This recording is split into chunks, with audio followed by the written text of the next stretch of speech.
जब आपका कोई दुश्मन आपके ऊपर हमला करे तो उसको भी समझना इतना ही जरूरी है जितना अपने अकीदे को फॉलो करना।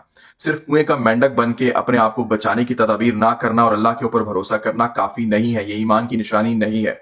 अब मैं आपको एक हदीस सुनाता हूं और अपनी स्क्रीन पर दिखाता हूं। मेरे आका हजरत मोहम्मद सल्लल्लाहु अलैहि वसल्लम ने फरमाया कि दज्जाल असफहान से निकलेगा और उसके साथी उसके हवारी 70,000 होंगे जो सब सब चादरें पहने हुए होंगे।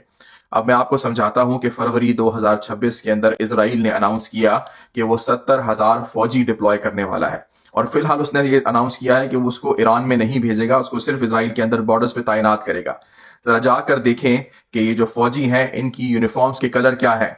इनके यूनिफॉर्म्स के कलर है ग्रीन कलर, ऑलिव ग्रीन या फिर टैन ग्रीन, सब कलर के इनके यूनिफॉर्म है। पहली बात तो ये आप समझिएगा, आपने खुद से अंदाजा लगा लेना मैं किस तरफ आपको इशारा कर रहा हूं। दूसरी बात मुझे ये बताएगा कि अभी ट्रंप क्यों कह रहा है कि हमें बूट्स ऑन द ग्राउंड भेजने पड़ेंगे, हमें अपने लोगों को वहां पर उतारना पड़ेगा ईरान के अंदर अगर हमें ये जंग जीतनी है। और उसको सपोर्ट उसकी अपनी हुकूमत भी नहीं कर रही। तो मुझे बताएं कि क्या अमरीकी फौजी जाएंगे वहां पर या फिर यही 70,000 फौजी जिनको अभी बैकअप के लिए रखा गया है इन्हीं को भिजवाया जा सकता है ईरान के अंदर।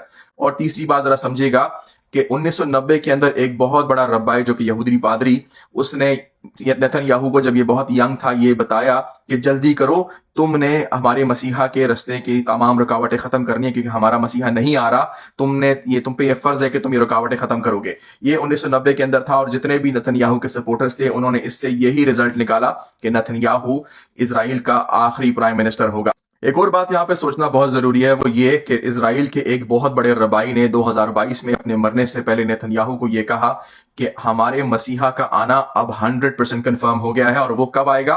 वो आएगा अगले शमीता के साइकिल से खत्म होने से पहले। आपको बताता चलूं, यहूदियों के शमीता साइकिल जो कैलेंडर साइकिल है वो 7 साल का होता है और अगला साइकिल खत्म हो रहा है सितंबर 2029 में। और इस रबाई ने कहा था कि इससे पहले 100% हमारा मसीहा हमारे बीच के अंदर होगा। अब मैं आपको इससे भी आगे की एक बात समझाता हूं। आपको मालूम है कि ईरान ने आज से 2 दिन पहले यह अनाउंस किया कि हम अपने किसी भी अरब मुल्क के ऊपर, किसी भी बिरादर मुल्क के ऊपर हमला नहीं करेंगे अनलेस कि वहां से कोई हमला ना हुआ हो।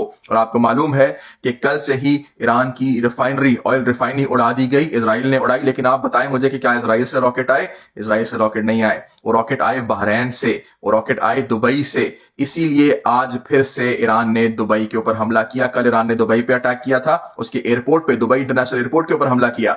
और आज ईरान ने बहरैन के ऊपर हमला किया है। आपको मालूम है कि इजराइल और अमेरिका इस जंग से पीछे नहीं हटेगा। और आपको यह भी मालूम होना चाहिए, हिस्ट्री हमें ये चीज समझाती है, दिखाती है कि जब भी अमेरिका जैसा बुज़दिल मुल्क हारने वाला होता है, जैसे कि जापान की एग्जांपल ले लें, तो वो आखिरी अपना हरबा क्या अपनाता है? न्यूक्लियर बॉम्ब मार देता है उस मुल्क के ऊपर, जिस तरह से उसने हिरोशिमा पे और नागासाकी के ऊपर मारा था। तो आपका क्या ख्याल है, इस वक्त इस जंग को कौन जीत रहा है? इस वक्त इस जंग को ईरान जीत रहा है क्योंकि वो अपनी जान की बिल्कुल परवाह नहीं कर रहा। और इस वक्त अमेरिका और इजराइल जलालत की इंतहा तक पहुंच चुका है, उसके अपने लोग उनको जलील कर रहे हैं। तो आपका क्या ख्याल है, कितनी देर है, कितनी देर इंतजार करेगी ये बुज़दिल कौमें इससे पहले कि ये न्यूक्लियर बॉम्ब मार दें? और आपको ये भी मालूम होना चाहिए कि एक दफा इस बार एक न्यूक्लियर बॉम्ब फटा किसी भी शहर के अंदर तो उससे एक पूरा चेन रिएक्शन शुरू होगा पूरी दुनिया के अंदर।